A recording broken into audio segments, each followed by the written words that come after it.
Bueno, muy buenas noches.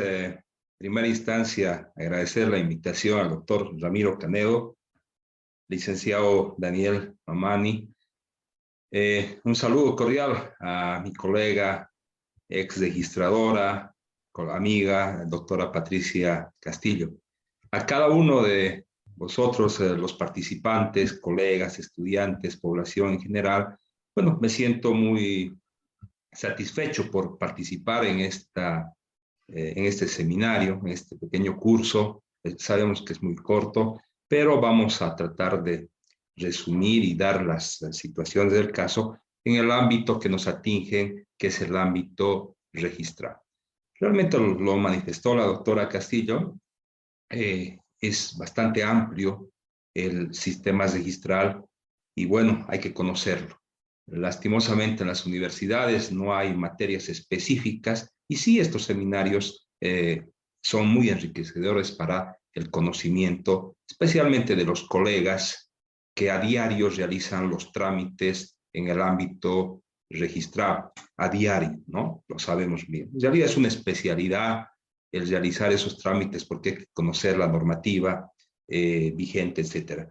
Lo manifestó, trabajamos en base a la Ley de Inscripción de Derechos Reales, si bien es antiquísima, de 1887, el 15 de noviembre, empero la misma ha sido reglamentada por el Decreto Supremo 27957. Bueno, y algunas leyes que han ido posterior a la creación del Registro Público de Derechos Reales de 1888, 1912, que han ido reglamentando en realidad y implementando las diferentes oficinas de derechos reales, la incorporación de personal de apoyo como son los subregistradores a nivel nacional.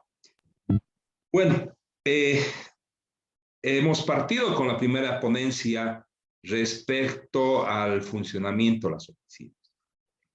Respecto a los principios registrales establecidos en el sistema latino, creo que los he explicado. Y bueno, creo que es una base fundamental para continuar con el tema que nos atinge y bueno, que vamos a realizar.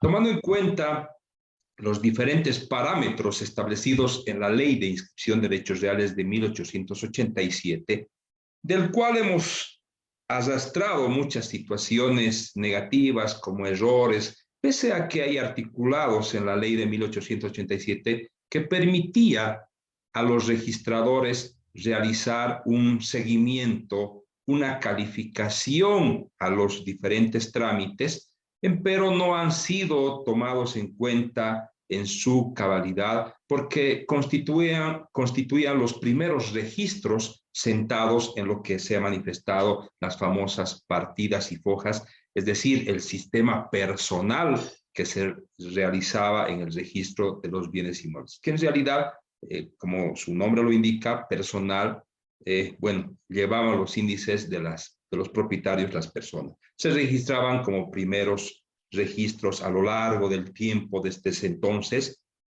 hasta que, bueno, llegó la reglamentación que era muy necesaria. La reglamentación de diciembre del año 2004, en la cual ya cambia la figura, nos establecen ciertos requisitos de fondo, de forma, es decir, que se deben cumplir en los diferentes registros de actos y negocios jurídicos que a diario se otorga la publicidad en las oficinas de derechos reales. A partir de esa situación, las reglas cambian. Entonces, el rol es mucho más específico, más responsable de los registradores y de los funcionarios del ámbito registral. Y bueno, creo que se mencionó el principio de calificación. Ese principio de calificación hace la función del registrador de derechos reales y de los funcionarios, bueno, subregistradores a nivel de provincias, capitales, a lo largo del Estado Plurinacional de Bolivia, en el cual deben cumplir ciertos roles, funciones en resguardo a la propiedad privada y por ende a un correcto registro. No nos olvidemos que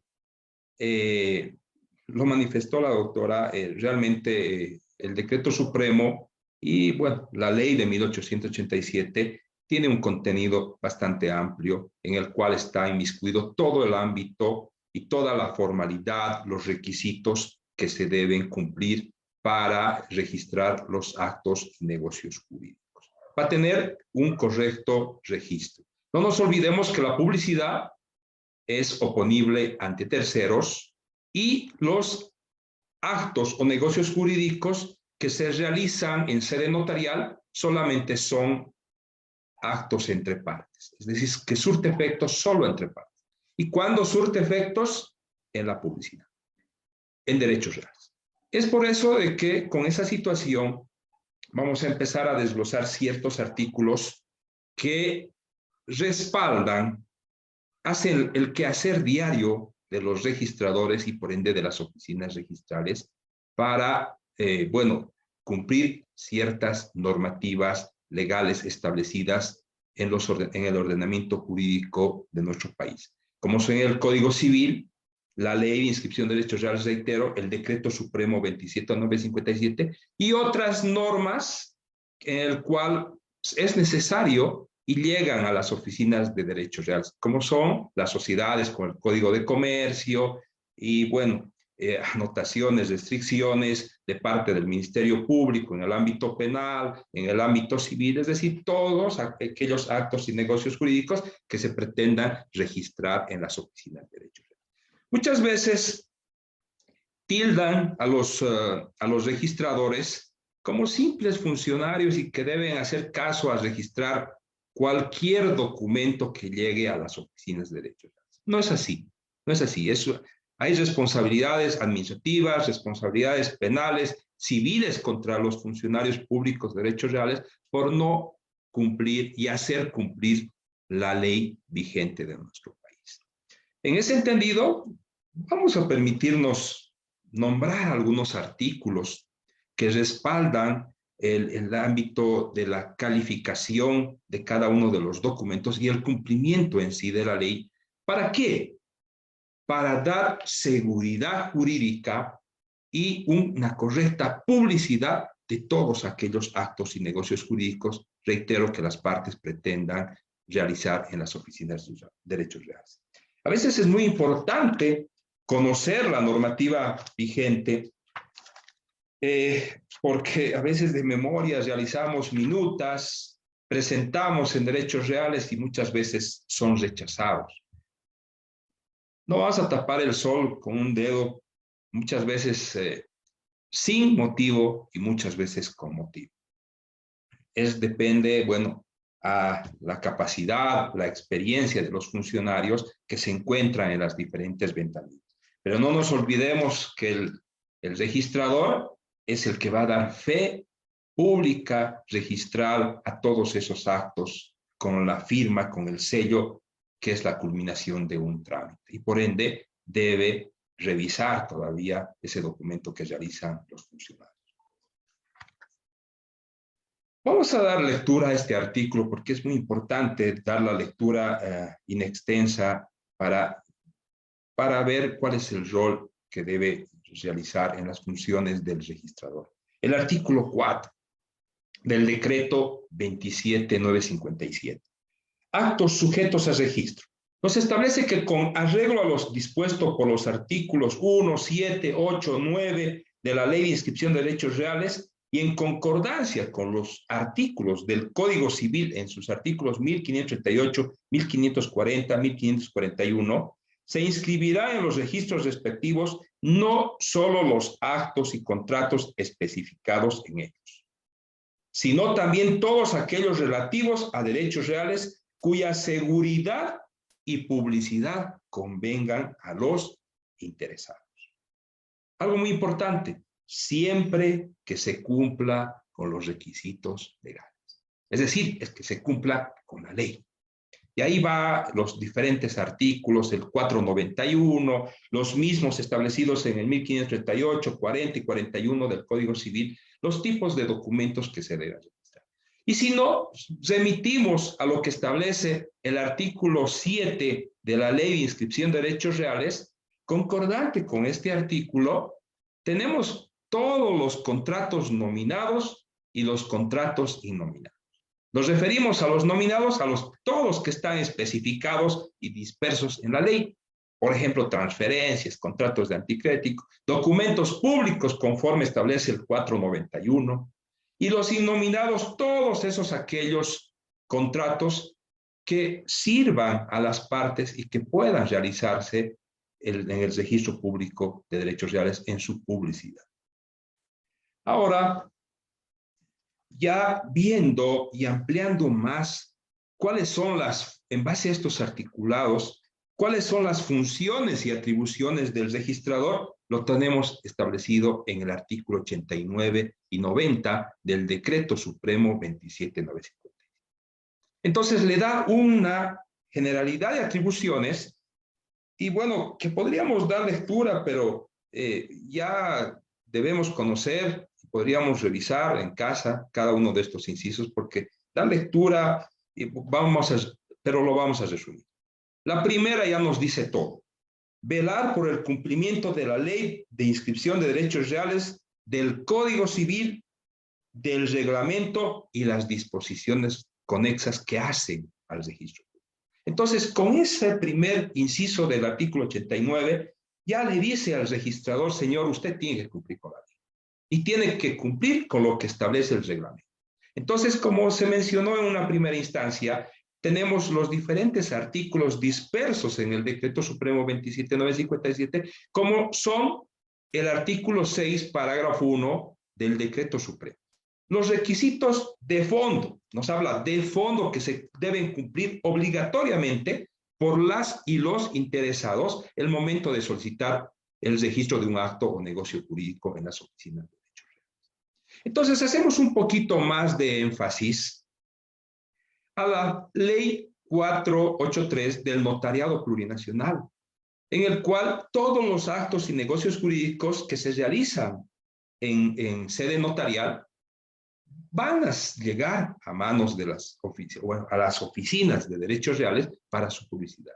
Entonces ya hay filtros también como ser los notarios. Los notarios al final dan fe pública a todos esos actos y negocios jurídicos y por ende, conforme al artículo 11 de la Ley del Notariado Plurinacional, los notarios ahora son los artífices, los responsables, los que forman el acto o negocio jurídico y por ende son los responsables el momento que ese documento salga con todas las formalidades exigidas para su publicidad en derechos reales. Y por ende a las partes cuando son acuerdos entre partes y no surten efectos en derechos reales. Entonces hay ya una corresponsabilidad en el cumplimiento de las normas y evitar esos rechazos constantes que existen en las oficinas registradas, ¿no? Entonces ya nos estamos yendo a otro ámbito también, pese a que ya el notariado plurinacional, no como en la ley de 1858, eran los simples transitores. Ahora no. Los notarios se dan el lujo de rechazar y deben rechazar esos documentos que contengan faltas, que estén fuera de las buenas costumbres, etcétera, etcétera, y los requisitos en esta normativa. No nos olvidemos, como manifestó la doctora Castillo, las oficinas registrales tienen sus principios. Y al igual que los notarios, ya establecidos en los primeros artículos de la ley 483, ya el Estado le impone los principios notariales con los cuales deben marcarse en su función operativa. En ese sentido, ya el registrador con las atribuciones y funciones establecidas en el 89 y el 90 para los de provincia, entonces ya tiene que cumplir con el rol de establecer que se cumplan todos los requisitos de fondo y de forma. Y un poco vamos a ir a mencionar el artículo 6, donde todo acto o negocio jurídico tiene que contener con claridad y especificidad los nombres, apellidos, carnet de identidad, estado civil, es decir, esos documentos tienen que venir con todas las formalidades. No puede faltar nada para el momento que llegue a las oficinas judiciales. Y en cuanto al inmueble, debe ser clara y específicamente individualizada. Debe especificarse el acto, si es una compra y venta, No puede haber vacío. Nos vamos a ir posteriormente a las denegaciones, a los rechazos. ¿Por qué rechaza derechos reales, por ende, el registrador? Por faltas insubsanables, etcétera, etcétera. Entonces, ya hay las normas en cuanto a las funciones del registrador para cumplir con estas normativas legales vigentes. Entonces, si nos remitimos un poco más adentro de los requisitos de forma, entonces cada inmueble ahora debe contener también los planos debidamente aprobados por las entidades correspondientes, en este caso los municipios, que era muy diferente con la ley de 1887. Entonces, se debe exigir el cumplimiento y la presentación de todos estos documentos establecidos en el artículo 6. Y el 7 nos habla de los requisitos formales del título. Es decir, ahora ya, bueno, inclusive con el decreto supremo se le daba los parámetros al notario para que esa escritura venga con los requisitos formales de ese título. Pese que muchas veces con la ley del notariado anterior se colocaban los nombres de los notarios con abreviaturas y todavía se podían registrar en derechos reales, pese a que había una normativa. Pero ahora con la ley del notariado plurinacional ya le exige con mayor amplitud, responsabilidad al notario que cumpla con esos requisitos formales que debe tener el título, el cual expide ese notario. Entonces, si nos remitimos al artículo 7, también nos da los parámetros en los cuales cada una de las escrituras debe contener para su correcto registro e individualización ahora en el llamado folio real actualizado, bajo el sistema de la matriculación. En realidad ahora ya es mucho más rápido, más fidedigno, más eficiente, como lo manifestaron anteriormente, al de las fojas y partidas, es decir, al sistema personal en el cual había errores, horrores, porque lastimosamente a veces había funcionarios que no tenían el cuidado de transcribir los datos necesarios en las famosas partidas. Por eso es de que se arrastran esos problemas de los nombres abreviados, no abreviados, falta de carné de identidad, porque antes no había esa malicia, ¿no? También los notarios confiaban, no había esa situación de negatividad, ¿no? Entre las personas se conocían, no se pedían las cédulas de identidad. Bueno, ese es un poco saliéndonos del tema, ¿no? Pero ¿qué es la realidad? Y bueno, que ahora tenemos la famosa ley 247, la 803, la 1227 y la 4273, que permite en cierta manera corregir esos errores, ¿no? Aunque la 4273 nos ha puesto un candado cuando nos dice que procede siempre y cuando tenga abreviaturas el título principal, si no, a la vía judicial. Yo creo que esperemos que los legisladores modifiquen pronto ese artículo porque realmente está coartando derecho a muchos usuarios que los realizaban con la ley 247 en primera instancia. Nos vamos, bueno, a tocar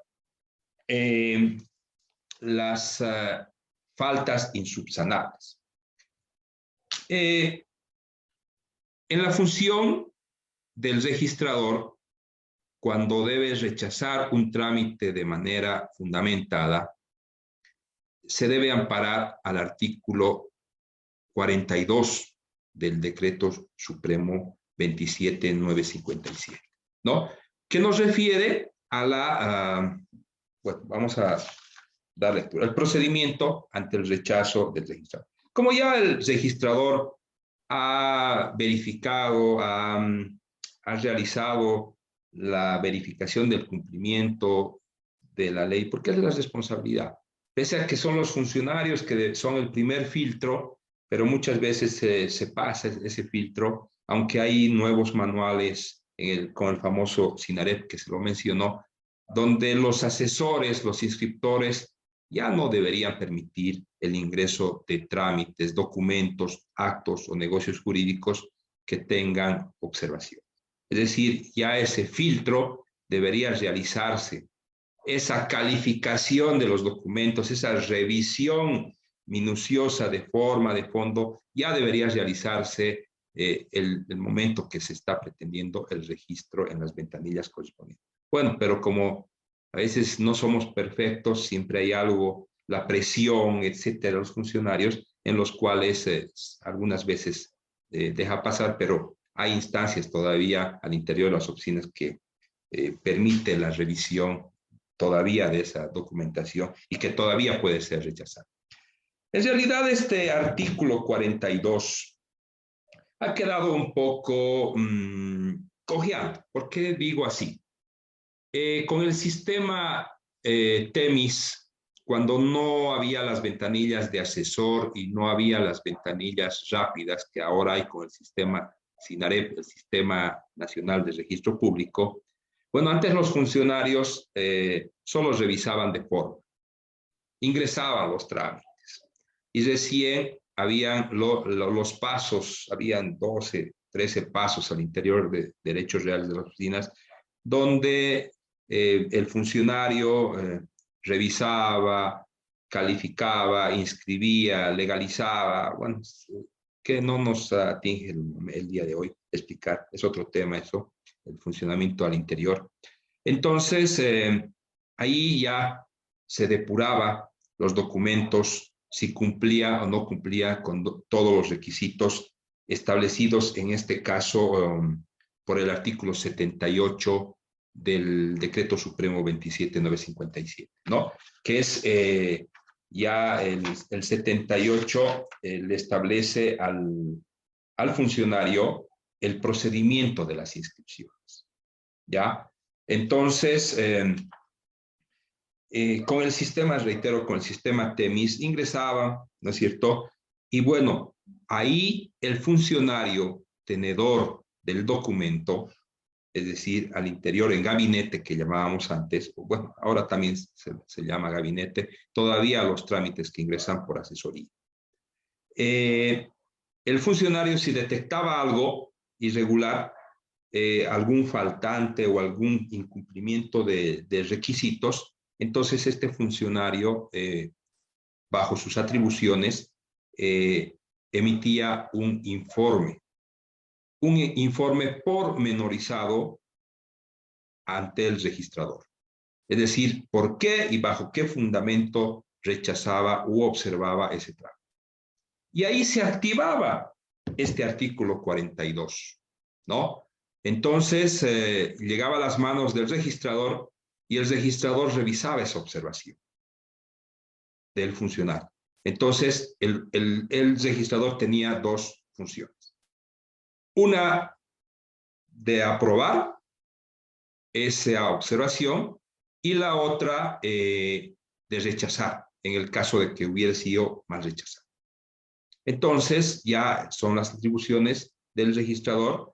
En el caso de rechazar, devolvía al funcionario con un pequeño proveído indicando de que proceda al registro porque no está acorde a los requisitos, etcétera, ese mal rechazo. Ahora, en el caso de que evidentemente hubiera sido un rechazo bien fundamentado, respaldado, entonces el registrador emitía un decreto fundamentado de rechazo, el cual recién se ponía en conocimiento de la parte para que subsane o, caso contrario, acuda al juez de partido de ese entonces, ahora llamado el juez público civil y comercial.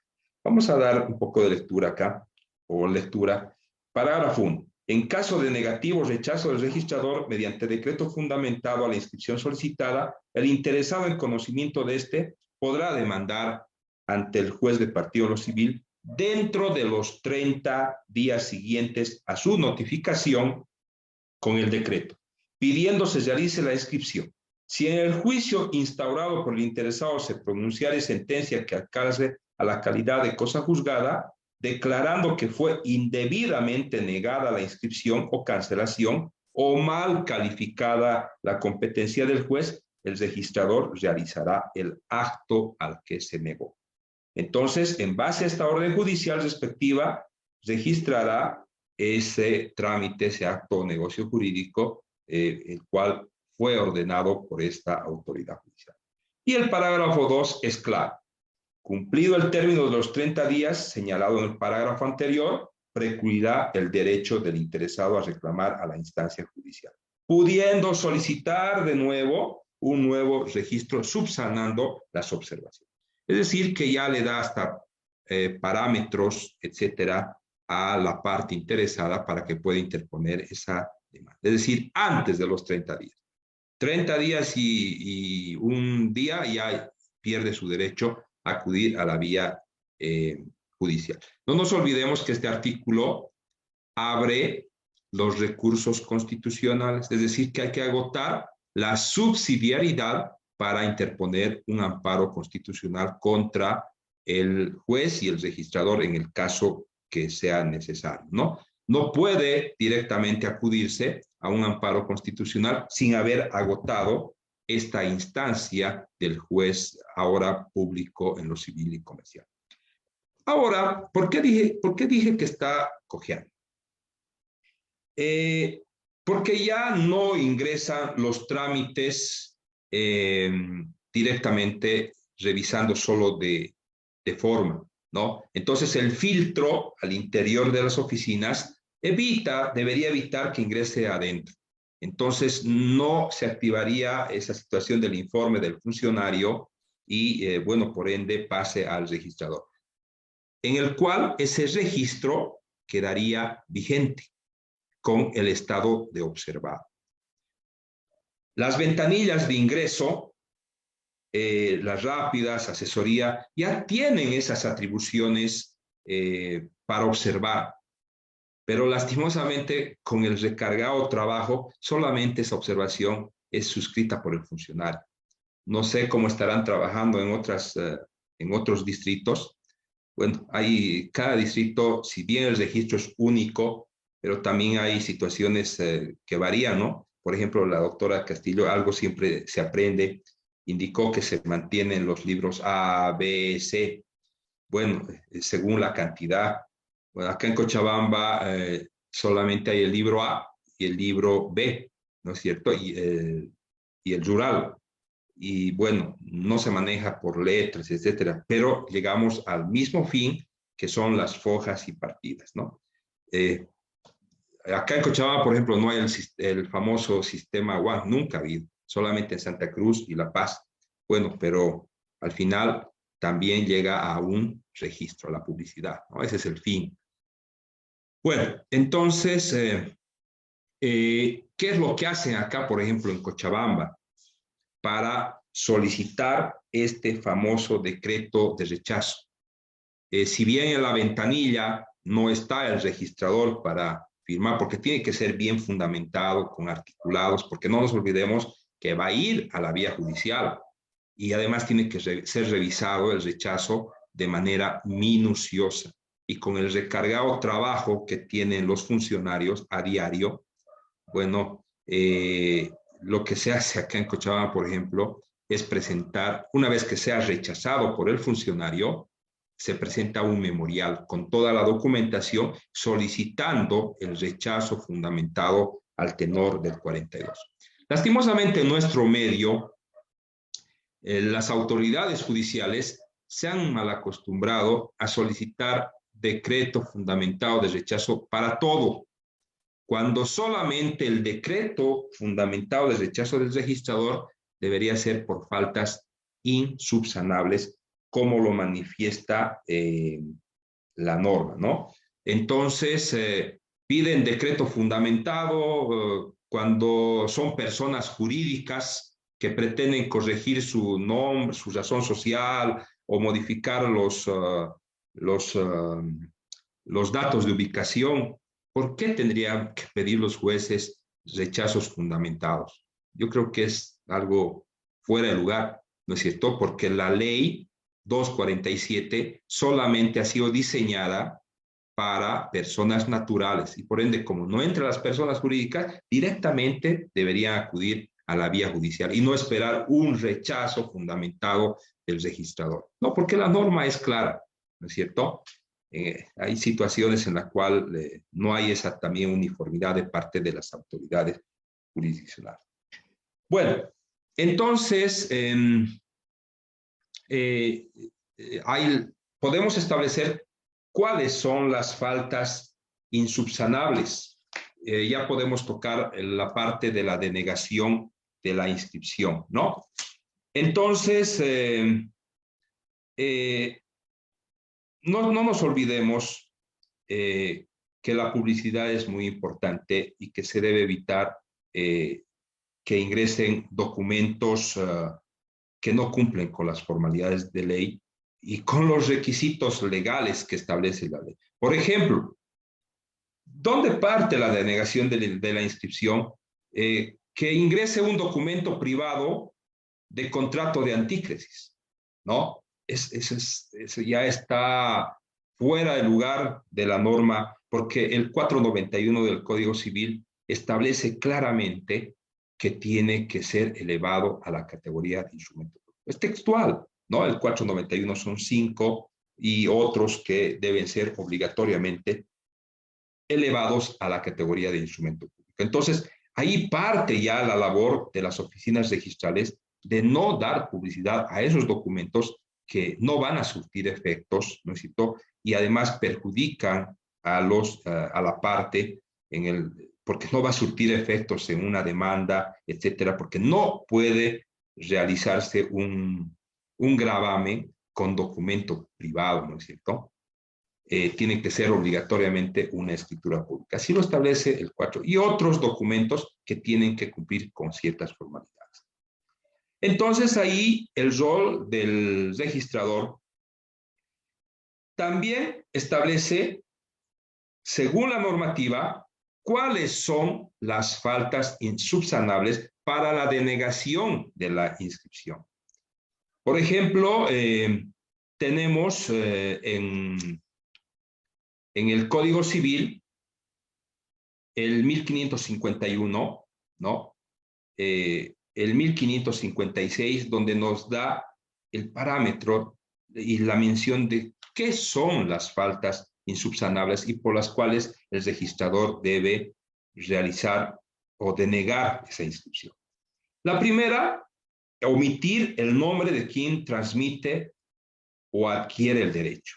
Es decir, ya estamos estableciendo, nos vamos al artículo 6 del decreto, donde cuáles son los requisitos de fondo que debe establecer de la identidad de las personas. Omitir el derecho materia del acto o contrato.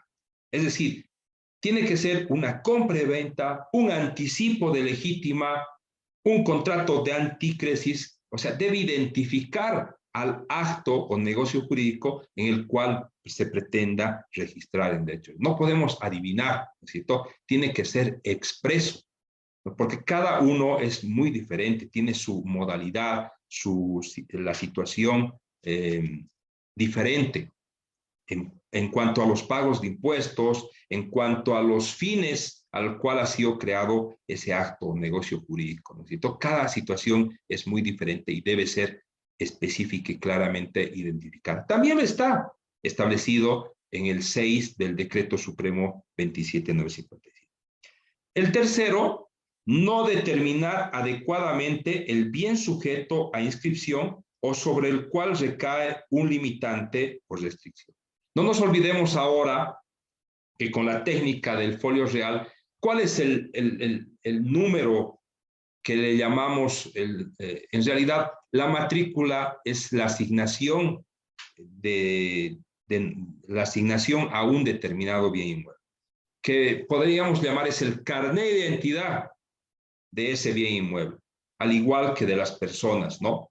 Mi número 36039. No hay otra persona que tenga y que deba tener el mismo número de cédula de identidad. Entonces, en cuanto a los bienes inmuebles, la matrícula es la que identifica a ese bien inmueble y no puede existir otro número duplicado, porque el sistema ya ha sido muy bien diseñado, ¿no es cierto? Otra situación es de que producto del volteo de datos de una foja y partida se pueda crear otra matrícula, pero con otro número. En ese caso ya tendrían que acudir a las vías correspondientes para que solo exista una sola matrícula de ese bien inmueble. A veces hay errores en el momento del volteo de datos y de la creación de las matrículas, pero son de carácter subsanable, ¿no es cierto? Porque a veces hay los errores de pedir con la escritura pública de derecho propietario, con una anotación preventiva, y hay bajo la técnica de la matriculación, ¿no? Las diferentes formas de pedir la matriculación. Y ese es el rol también del registrador, de revisar que se lleve a cabo un correcto registro, etcétera, establecido por el artículo 89 del Decreto Supremo 27 de la Ciudad. El 4, no individualizar con claridad el bien inmueble sujeto a la inscripción y no determinar precisa y ciertamente la suma garantizada en el gravamen, ¿no? Ya eso establecemos en las limitaciones, etcétera, etcétera, de las restricciones, documentos de préstamos, etcétera, etcétera, ¿no? Entonces, también, por ejemplo, bajo la función del registrador, los registradores también pueden representar órdenes judiciales. A veces amenazan a los registradores, ¿por qué no cumple con esta orden judicial? Es ley y la ley se cumple. Hay ciertas situaciones en las cuales el registrador tiene facultades para representar órdenes judiciales siempre y cuando no cumplan con ciertos requisitos. Y eso lo tenemos establecido, por ejemplo, en el artículo 33. ¿No? Entonces, es amplia la función, la atribución del registrador para realizar la denegación de los registros. Vamos a dar un ejemplo o lectura de este artículo 33. Representación a órdenes judiciales. Los registradores podrán representar cualquier orden judicial que contenga inconsistencia en los datos. Es decir, mala identificación del bien inmueble. Hemos manifestado la doctora, todas las matrículas son identificadas con 13 dígitos. No puede haber 12, 15. A nivel nacional tiene que tener los 13. Y además debe corresponder a cierta jurisdicción. Por ejemplo, Cochabamba, todas las matrículas empiezan con el dígito 3. Sucre, 1. La Paz, 2. Santa Cruz, sucesivamente, los 9 departamentos tienen los 9 números en su primera identificación, ¿no? Entonces, no se podría ordenar una matrícula que empiece con 3 a Derechos Reales de La Paz. No, porque no tiene la base de datos. Entonces, esa situación. O que no especifique, individualice perfectamente el inmueble sobre el cual recae la orden. Esta representación se hace extensiva a las órdenes judiciales de anotación preventiva de notas de cargo en procesos coactivos fiscales o de cualquier otra naturaleza, las que deberán necesariamente individualizar el o los inmuebles sobre los cuales recae la anotación. Caso contrario, los registradores deberán representar al juez correspondiente y rechazar la inscripción. Entonces ahí el usuario, con ese rechazo del registrador, deberá acudir a la vía judicial y indicarle, señor juez, usted se ha equivocado, entonces subsane con un decreto, con un proveído, un auto, el error, y que vaya a Derechos Reales con los requisitos establecidos en el Decreto Supremo 27957. Inclusive, muchas veces se presentan folios reales actualizados o informes rápidos para una anotación preventiva, por ejemplo, cuando el bien inmueble es de carácter ganancial y en el folio hay 2 propietarios, marido y mujer, o esposa y esposo. Y el juez establece que recaiga sobre la totalidad del bien inmueble, cuando el deudor es solamente Perico Pérez. Entonces, ahí también Derechos Reales puede representar e indicarle, señor juez, el bien tiene dos propietarios y no puede coartarse el derecho de la esposa porque ella jamás se ha prestado el dinero. Entonces, no podría recaer la anotación preventiva sobre el 100%. Tendría que venir clara y específicamente la orden sobre las acciones y derechos de Perico Pérez y no sobre la totalidad del inmueble. ¿Por qué? Porque hay dos, puede haber tres, puede haber cuatro. Inclusive, Derechos Reales puede denegar cuando ya es otro el propietario. A no ser que hubiera existido una anotación preventiva con anterioridad y, bueno, pretendan registrar la inscripción definitiva de la sentencia, ¿no es cierto? Eso ya es una concatenación, ¿no es cierto?, entre los registros, en el cual, pese a que es otro propietario, entonces se puede continuar con el gravamen correspondiente, ¿no? Pero siempre hay que dar a conocer a la autoridad jurisdiccional para que tome el caso necesario, ¿no? Entonces, estamos continuamos con ciertas faltas insubsanables. Falta de requisitos de forma expresados en los artículos 491, lo hemos manifestado, el 1421 del Código Civil. Esos dos artículos también son faltas insubsanables. Oscuridad o confusión en la redacción de las escrituras públicas.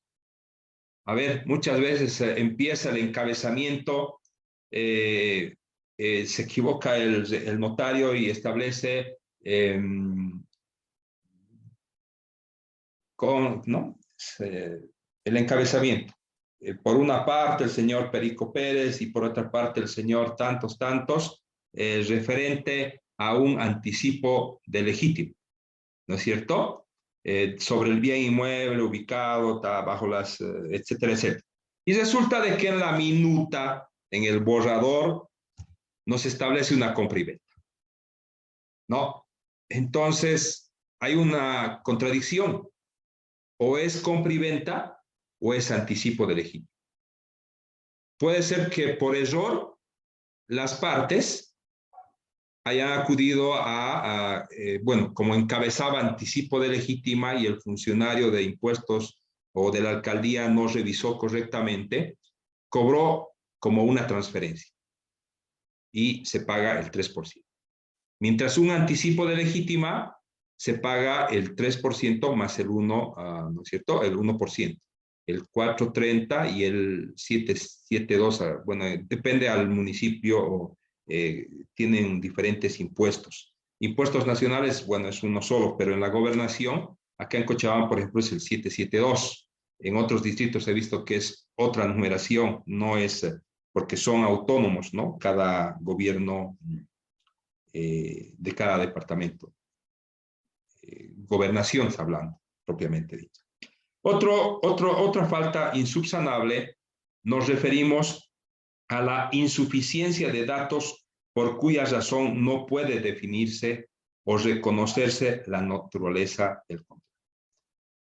Los famosos raspados, entrelineados o sobrescritos en los títulos y que no hayan sido salvados en la fecha de redacción del documento. No nos olvidemos que antiguamente venían los famosos documentos privados con el reconocimiento de firmas. Ahora se llama certificación de firmas, ¿no? Con la nueva normativa del notariado. Entonces, a veces se daba cuenta el abogado, ¿no? Después de realizar el reconocimiento de firmas, me he equivocado, le he colocado mal el año y, bueno, lo borroneaba, ¿no es cierto? Y no coincidía con el archivo del notario. Entonces, ahí las oficinas registrales también pueden observar, porque eso es adulteración, ¿no es cierto? tendrían que refrendar las partes nuevamente con una fecha UTSUT. Eso con el sistema antiguo del notariado. Ahora, en el actual notariado plurinacional, no se puede borronear, no se puede entrelinear, absolutamente nada. El documento tiene que estar claro, sin borrones, sin entrelineados. Eso es bajo responsabilidad inclusive del notario de fe pública. Ahora con la nueva ley está prohibido. La única manera es realizar otra escritura aclaratoria y complementaria suscrita por las mismas partes. Bueno, muchas situaciones de esta situación de rechazos fundamentados. Las partes en muchos casos pueden realizar las correcciones necesarias, ¿no? Siempre y cuando las partes estén vigentes. Y muchos casos, bueno, a veces no conocemos la normativa legal vigente y en mayor parte acudimos a la vía judicial cuando podemos subsanar mediante otro documento de igual naturaleza. Y hacemos énfasis al famoso artículo 50 del Decreto Supremo 27957, que nos habla de las rectificaciones. Y bueno, si bien tenemos la Ley 247 para subsanar errores, aún sigue vigente este artículo porque no ha sido derogado ni abrogado en ninguna de sus partes. Y cuando son personas jurídicas, cuando se necesita corregir un documento que ha sido observado en derechos reales, y siempre que estén vigentes el comprador y el vendedor, se hace uso de este artículo, ¿no? Y así evitamos ir a la vía judicial, evitamos realizar la ley 247. En el caso de que no tenga abreviaturas, ¿no? Como hemos manifestado el artículo 5 del reglamento 4273, que reglamenta la ley 1227, que amplía las facultades de la ley 247. Vamos a dar lectura a este artículo que es muy importante para conocimiento de los abogados, usuarios, etcétera, para hacerlo uso. Artículo 50. Rectificaciones. Parágrafo 1. De acuerdo a los artículos 33 y 34 de la Ley de Inscripción de Derechos Reales y el artículo 1551 del Código Civil, el 1551 nos habla de las correcciones, ¿no? Subinscripciones de oficio, de parte, etcétera, que podemos verlos después. Entonces, cualquier error de hecho contenido en el título constitutivo del derecho inscrito o en su inscripción, ¿qué quiere decir? Que si ya lo hemos registrado en derechos reales y hay un error, o cuando se pretende ingresar a derechos reales y en la ventanilla es observado, entonces se hace uso a esta situación, ¿no? Antes y después. Es decir, se rectificará también mediante una subinscripción, ¿no? El servicio de subinscripción, debiendo realizarse solamente con anuencia de las partes interesadas. Mediante documento adicional, hablamos del aclaratorio complementario a la principal, ¿no? Así lo manifiesta, de la misma clase al que dio lugar la inscripción primigenia. O también por orden judicial. Pero en este caso vamos a ir a vía administrativa y vamos a explicar un poco los alcances para subsanar las negaciones, las faltas, etcétera, que pueda existir en ese documento. Vamos a poner un ejemplo. En el caso de que Perico Pérez le vende a José Pérez, ¿no?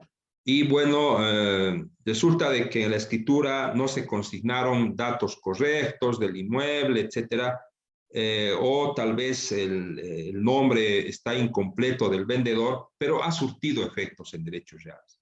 Antes del 2004, vamos a poner ese ejemplo. Entonces, Pero resulta de que el titular sigue siendo el mismo, no se ha vendido, el último asiento sigue a nombre del comprador, ¿no? Entonces, deciden subsanar esa escritura pública, porque seguramente no le han dado un préstamo en el banco, etcétera, ¿no? Entonces resulta de que es su vecino y lo encuentra y le dice, por favor, Perico, necesito que me hagas un documento aclaratorio y complementario para corregir los errores que pueda haber en la escritura pública. Entonces, realizan el acto complementario, si se ha registrado con el documento público, entonces tiene que subsanarse con documento público. Si se ha suscrito un documento privado y se ha registrado como documento privado, se subsana con otro documento privado. Así lo establece acá. Entonces van el comprador y el vendedor al notario y pueden acudir posteriormente a derechos reales, siempre y cuando esté vigente el vendedor. Ahora, si ha fallecido, ya no está, entonces ahí ya son otras actividades. Ha habido un caso como ejemplo, y ahora, bueno, con la interoperabilidad ya es más difícil engañar a derechos reales o a cualquier persona que pretenda comprar un inmueble. Resulta, como ejemplo, para concluir, creo que ya estamos, o falta todavía. A ver, un ejemplo. Resulta de que tal persona le vende a Perico un inmueble y en su carnet de identidad está como soltero. Todos somos solteros, ¿no? En nuestro carnet de identidad, pero en realidad somos casados. Entonces no hay otra manera de comprobar. Le transfiere el inmueble y se registra a nombre de José Pérez. Y resulta que José Pérez pretende vender el inmueble, ¿no? Y el comprador le indica, sí, te compro, pero con financiamiento bancario. Entonces acuden al banco y el banco es, discúlpenme la palabra, es Juan Seguro. Entonces el banco le dice, no, tiene acceso a diferentes, también al CEGIP, hace investigaciones, tiene acceso a muchas instancias. Entonces determina que el vendedor era casado. No, seguramente el CERES y alguna situación averiguan que es casado. Tal vez en la base de datos del sistema financiero tiene su cuenta y bueno, resulta de que es casado. Entonces le dice, señor, no puede usted sacar el financiamiento porque hay esta observación. Tiene que subsanar. Entonces, tiene que ir a subsanar y que dé su consentimiento a la esposa del que le ha vendido, porque este es un bien de carácter ganancial. Entonces, ¿qué hago? Entonces dice. Entonces, tiene que empezar a buscar o hacer situaciones, ¿no? O ir a la vía judicial, qué sé yo, hacer valer sus derechos, pero resulta que encuentra al vendedor por circunstancias del destino. Y también la esposa está ahí, vive. Entonces, la manera de corregir, de subsanar ese error, es conforme al artículo 50, en uno de los trámites por la vía administrativa. Entonces, va a suscribir el vendedor, el comprador, y va a dar su conformidad la esposa en el mismo documento. Son maneras de subsanar y esas situaciones que se dan en el ámbito registrado. Doctor. Su micrófono. Su micrófono. Ahora sí, muy exquisita explicación, muy didáctica los ejemplos que usted ha puesto en esta temática. Función, faltas, negación a la inscripción y forma de rechazo. Querido doctor, nosotros muy complacidos por esa ponencia que usted ha vertido. Vamos a seguir la secuencia, la hermenéutica de los presentes en este sitio virtual. Para ello voy a leer, hay una pregunta que nos indica en el chat el doctor Fernando Valencia. Nos dice, para el doctor, una consulta. ¿Por qué no se está permitiendo el registro de una transferencia que tenga gravámenes o hipotecas si el comprador asume las deudas y se las subroga, entendiendo que la propiedad y el inmueble constituye la misma garantía de cumplimiento de la obligación. Tiene la palabra para responder, estimado doctor Mercado Ustares. Bueno, excelente pregunta. Bueno, es clara la respuesta. Yo creo que es desconocimiento del funcionario de la normativa legal vigente, especialmente en el artículo, bueno, en el Decreto Supremo 27957, donde en su artículo, deme un segundito, acá está.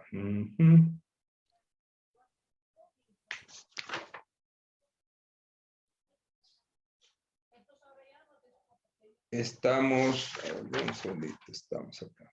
Hay un artículo en el cual establece que el registrador, una vez que el usuario se apersone a la Oficina de Derechos Reales y verifique el sistema computarizado y salte gravámenes vigentes y que no los han tomado en conocimiento en la escritura pública, porque no nos olvidemos que hay una cláusula, ¿no? Evicción y saneamiento. Dice, yo, vendedor, me garantizo me arreato a las garantías de evicción y saneamiento y establezco que el inmueble no soporta cargas, se encuentra libre de gravamen, ¿no? Hay cláusulas específicas. Entonces, pero resulta que cuando va a derechos reales, el funcionario le dice, señor, acá hay gravámenes, ¿no? Entonces le indica, ¿usted va a continuar o va a rechazar? Porque no nos olvidemos que pueden ser vigentes y están en ejecución, entonces tendría que iniciar un proceso penal por estelionato, porque ha vendido algo grabado, ¿no es cierto? Ahora, en el caso de que hubiera acordado en las partes de que el comprador va a cancelar las deudas producto de las acreencias, bueno, esa sí es su responsabilidad del acreedor. Entonces, ¿qué es lo que tiene que hacer el acreedor o el comprador? Presentar un memorial firmado a puño y letra por él, indicando de que toma conocimiento de esas restricciones, ¿no? Y que es su responsabilidad, ¿no es cierto? Porque las está aceptando. Entonces el documento ingresa y se registra correspondientemente. Acá está, claramente vamos a ir al artículo.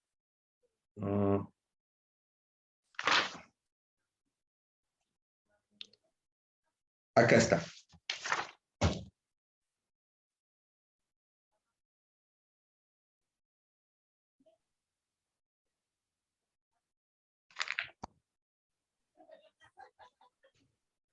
Información sobre gravámenes registrados no reconocidos en el título. Eso nos establece el 31 del Decreto Supremo 27957. Entonces, dice, si el documento presentado para su registro no reconociere gravámenes y resultare que el inmueble en el registro soporta cualquier carga, el registrador mediante decreto hará conocer este hecho a la parte interesada, la cual firmará al pie en constancia de conocimiento para que decida si quiere continuar con la inscripción o retirarla en el caso de que no esté de acuerdo con esos gravámenes. Entonces, yo creo que ha sido mal rechazado por el funcionario, porque al final, si él toma conocimiento de esos gravámenes, como lo ha indicado, persigue al inmueble, no a la persona, ¿no es cierto? En el caso de que no pague las deudas, igual va a ir a remate. No, o sea, no va a ser óbice para que cambie de titularidad. Muy gentil, doctor. Tenemos otra pregunta del aula virtual. El doctor Fred Romero está alzando la mano. Abre el micrófono, estimado doctor Fred Romero. Le cedemos para que pueda preguntar al doctor Víctor Mercado. Gracias, doctor Ramiro. Doctores, buenas noches. La pregunta para el doctor Mercado. Esto me pasó con un caso justamente en Derechos de Cochabamba. Se realizó una declaratoria de herederos, una aceptación de herencia, lo que es ahora con la nueva normativa notarial en La Paz. Y en esa aceptación de herencia no se insertó el certificado de descendencia. Este documento se lo hizo en La Paz porque la fallecida tenía el último domicilio aquí en La Paz. y tenía también otro bien inmueble. Entonces se realizó aquí, pero también tenía un bien inmueble en Cochabamba. Cuando la usuaria va a Derechos Reales de Cochabamba, presenta la declaratoria de herederos y de oficio el registrador le pone acciones y derechos en su inscripción, aludiendo de que la señora debería presentar el certificado de descendencia. Yo quisiera que un poquito me explique, doctor, esta parte, porque me parece que está yendo el registrador más allá de lo pedido y está actuando fuera de su competencia, ya que es el notario quien debería haber observado eso y tampoco la norma notarial exige que el certificado de descendencia en toda la normativa notarial no indica específicamente y expresamente que el certificado de descendencia tiene que estar inserto en los testimonios de aceptación de herencia. Justamente en eso hay dos partes, ¿no? Que algunos dicen que sí y otros dicen que no, pero una norma expresa o una instructiva expresa de la dirección del notariado no existe. Entonces, a mí me sorprende cuando la clienta me llama y me dice, doctor, ya salí de Derechos Reales, pero tiene al lado de la columna de propietarios, me dice, tiene AD, que eso es acciones y derechos. Entonces yo hablo con un colega en Cochabamba, le digo que vaya a hablar con el registrador, y el registrador le indica que como no había la descendencia, él optó por ponerle acciones y derechos, precautelando supuestamente un derecho de terceros, un derecho expectaticio, ¿no? Que estaría condenando a la usuaria a estar siempre, no sé, no va a poder disponer de ese inmueble porque dice acciones y derechos. Entonces yo quería consultarle, con todo respeto, doctor Mercado, ¿por qué el actuar del registrador de allá, no? Porque me parece que está yendo más allá de sus funciones. Ya, no, realmente ha traído mucha polémica esa situación de las aceptaciones de herencias sin testamento. Y también ha traído muchos problemas, procesos, hasta penales, ¿no es cierto? A ver, excelente la pregunta. Vamos a ir por partes. A ver, las aceptaciones de herencia han pasado a tuición de los procesos voluntarios del notariado, ¿ya? Y bueno, hay otros ciertos que todavía se siguen tramitando en vía judicial. Antiguamente, las oficinas registrales, cuando llegaban a declaratorias de herederos en sede judicial, no tenían el cuidado de la revisión de los impuestos sucesorios. Tampoco el juez establecía si se respetaban derechos de algunos de hermanos que existían, ¿no es cierto? De manera general, se respetan derechos de terceros que tengan igual o mejor derecho, ¿no? En muchas ocasiones, antiguamente se insertaba a ese único heredero que realizaba el trámite 1-1, ¿ya? Y a raíz de esa situación, aprovechándose de tener el 100% de titularidad, lo vendía como único y legítimo propietario. Y resulta que por situaciones de tiempo venían otros herederos, se declaraban herederos y al momento de registrar se veían con otro propietario. Entonces ya no había el tracto sucesivo, ¿no? Ya no ingresaban al acervo hereditario, tenían que ir a juicios, procesos. Entonces, cambió la figura. No me acuerdo qué año, hace muchos años, ya tomando la misma situación de los anteriores registradores, no sé si hubo un acuerdo, una instructiva de la Dirección Nacional, ya se empezó a colocar acciones y derechos. ¿Por qué? Porque justamente las declaratorias de herederos salvaban derechos de terceros. Entonces podía existir otros herederos que tenían igual o mejor derecho, ¿no es cierto? Y no darle la titularidad del 100% a ese único heredero que se declaró heredero. Entonces había otros trámites posteriores, como son ahí entran ya los contratos innominados, las famosas declaraciones de proporcionalidad manifestadas por los herederos en honor a la verdad que son los únicos. Y entonces ahí especificaban si eran 3, un tercio, un tercio, un tercio. Si eran cuarto, un cuarto, un cuarto, un cuarto. Si eran 5, un quinto, ¿no es cierto? Ya determinaba las proporcionalidades de las acciones y derechos, ¿ya? Entonces, es un poco de normar esa situación. Entonces, tampoco las aceptaciones de herencia indicaban, pues, de que era el único y legítimo heredero, que no había más. Por eso, hace muchos años ya, los jueces, cuando se solicitaban las declaratorias de heredero, llamadas antes así, le manifestaban y le pedían con carácter previo al heredero que manifieste si existe o no existe otros hermanos, otros herederos. Y ahí se empezó a normar, indicando que en honor a la verdad, declaraban que sí, había dos más, ¿no? Lo que no hacían anteriormente. Uno decía que era único y listo, y engañaba a los otros, a veces estaban de viaje, etcétera, y llegaban después. Entonces perjudicaba. Entonces, lastimosamente, dentro del ámbito notarial, en estos procedimientos voluntarios, los notarios han ido tomando como ejemplo los requisitos que pedían los jueces, ¿ya? No hay un manual, no hay un instructivo, no hay una circular emanada por el DIRNOPLUS, hasta donde yo conozco, porque he revisado la página del DIRNOPLUS y siempre estoy en constante coordinación con amigos ex notarios, porque soy también notario yo. Entonces, de informarme o recabar información, de actualizarme en pocas palabras, ¿no? Entonces, no hay una uniformidad de petición y de ciertos requisitos en la vía voluntaria. No hay un lineamiento, ¿no?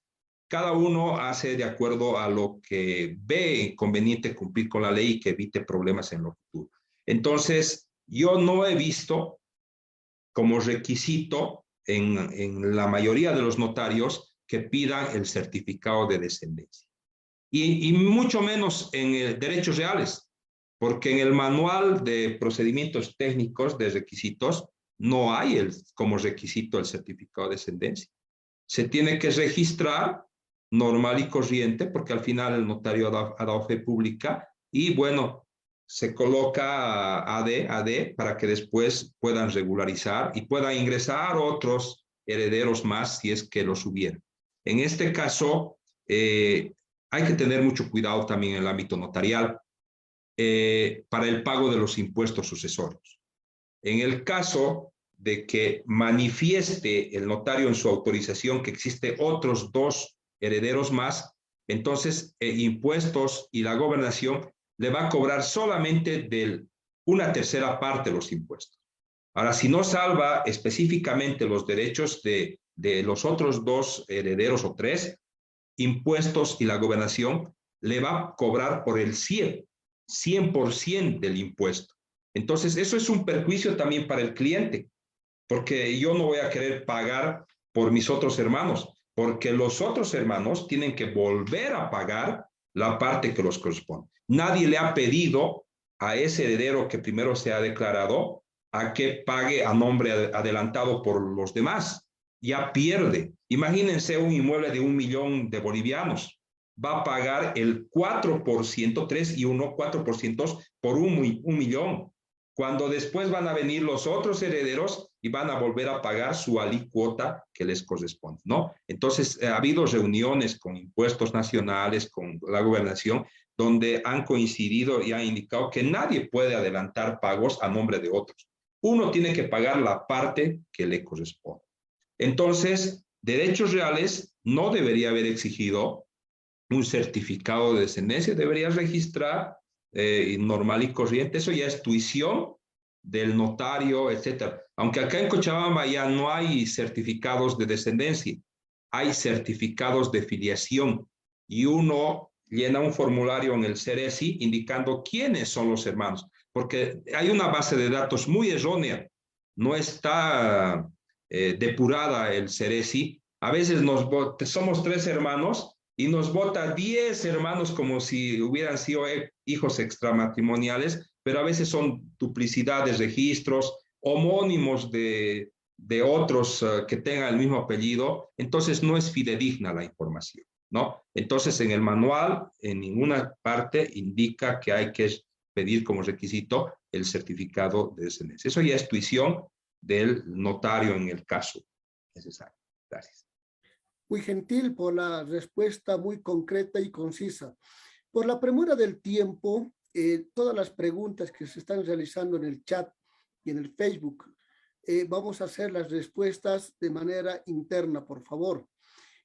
Vamos a nuevamente agradecer por la brillante exposición que ha brindado por la temática funciones, faltas, negación a la inscripción y forma de rechazo por el exponente, el doctor Víctor Hugo Mercado Ustariz. Muy agradecidos nosotros, estimado doctor, por su participación, por esta dialógica que hemos tenido, muy explicativa. Hemos salido de muchas dudas los abogados. Le vamos a ceder la palabra para que usted pueda realizar su despedida. Bueno, muchas gracias por la invitación y presto siempre a cualquier otra oportunidad. No nos olvidemos que el ámbito registral es muy amplio, ¿no? Y me despido con antes recomendar a los abogados, a los usuarios, bueno, realizar los documentos y entablar y primar los principios éticos que nos han otorgado los colegios, el ministerio, como abogados, de asesorar correctamente a nuestros clientes. Asesorar en el sentido de armar todos los actos y negocios jurídicos, es decir, sanear la documentación antes de realizar la transferencia o el acto que se nos ha pedido realizar. Es decir, dar un correcto asesoramiento revisando la documentación con carácter previo, es decir, eviccionando la documentación y que esté en orden, acorde al Decreto Supremo 27957, la Ley del Notariado Plurinacional, siempre cumpliendo con las formalidades, con los requisitos, para que el momento de que se otorgue la publicidad en las oficinas registrales no sufran con ese lamento de hacer filas y ser rechazados en última instancia. Es decir, mientras la documentación esté correcta en todo su ámbito, imposible que sea rechazado por las oficinas de derechos reales. No nos olvidemos que hay responsabilidades civiles administrativas de los funcionarios cuando ellos rechazan o no cumplen con su función y su rol como funcionarios públicos que son. Gracias a cada uno de ustedes. Doctora, un abrazo desde Cochabamba, gusto verla. A ustedes también, los presentadores, coordinadores, un abrazo ahí a todos los participantes. Espero haber realizado algunos aportes en este pequeño curso. Gracias y muy buenas noches. Muchas gracias.